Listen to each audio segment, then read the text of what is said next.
Assalamualaikum warahmatullahi wabarakatuh. Pada pertemuan hari ini kita akan melanjutkan materi PKK 2 bab 4 pengujian dan evaluasi produk untuk subbab standarisasi dan sertifikasi produk. Selamat menyaksikan.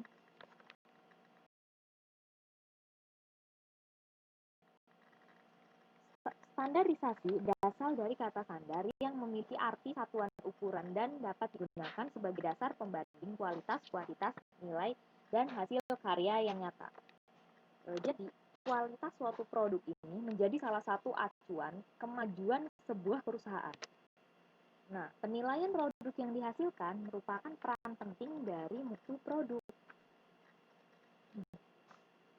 Dalam pemenuhan jenis kebutuhan konsumen, apabila produk tersebut berkualitas baik, maka suatu perusahaan akan memiliki citra atau image yang baik juga di lingkungannya.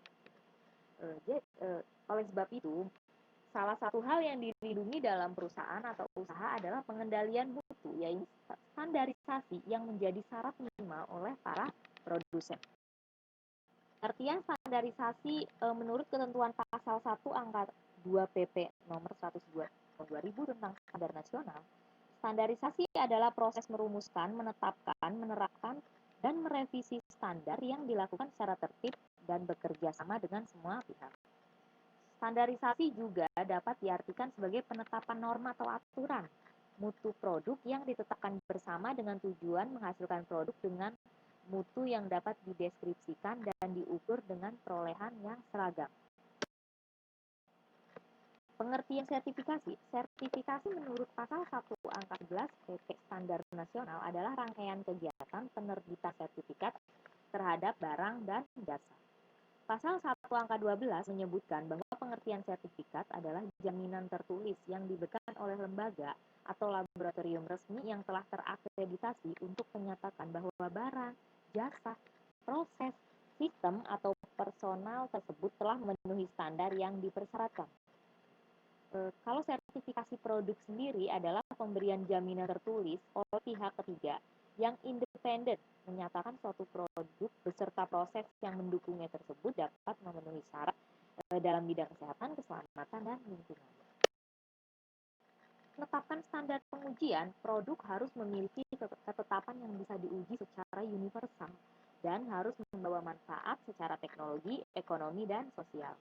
Pada dasarnya, standarisasi harus memuat dua hal, yaitu standar teknik dan standar manajemen.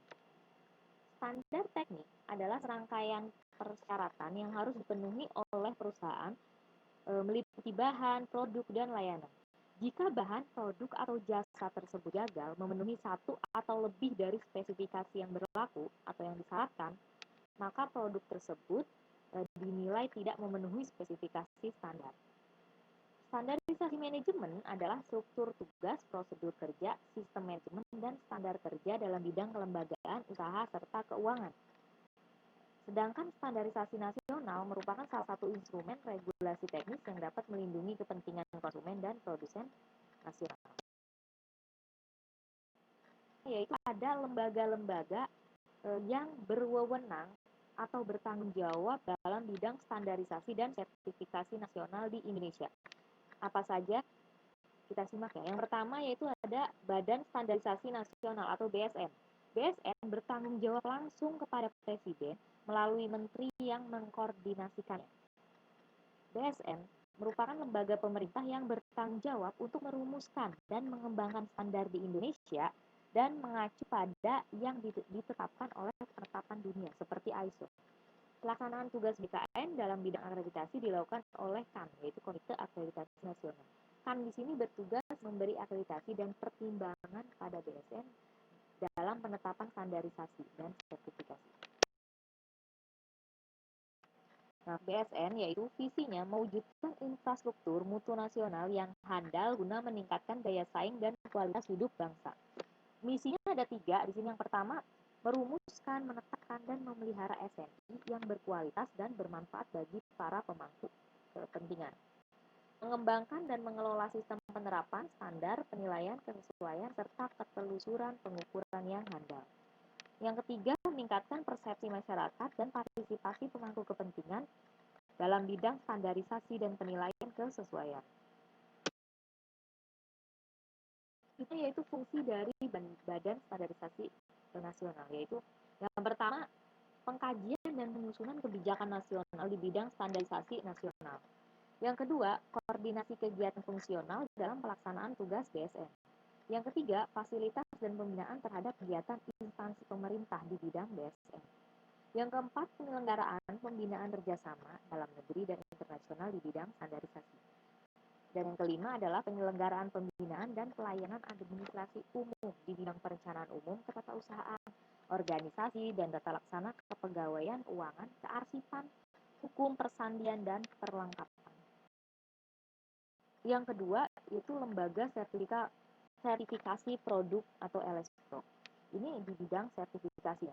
Lembaga sertifikasi produk menerbitkan tanda kesesuaian terhadap suatu standar yang berlaku. Tanda tersebut adalah tanda SNI dan berbasis SNI. Misalnya, tanda eco-label, tanda keselamatan, tanda pangan organik, tanda hemat energi. Jadi, pengujian produk, standarisasi, dan sertifikasi produk ini berguna untuk suatu perusahaan. Karena untuk memenuhi jenis kebutuhan konsumen. Apabila produknya berkualitas baik, maka citra atau image perusahaan tersebut atau produk perusahaan tersebut juga akan baik. Cukup sekian pembelajaran kita pada pertemuan ini. Kurang lebihnya mohon maaf. Sampai bertemu di pertemuan selanjutnya. Terima kasih. Wassalamualaikum warahmatullahi wabarakatuh.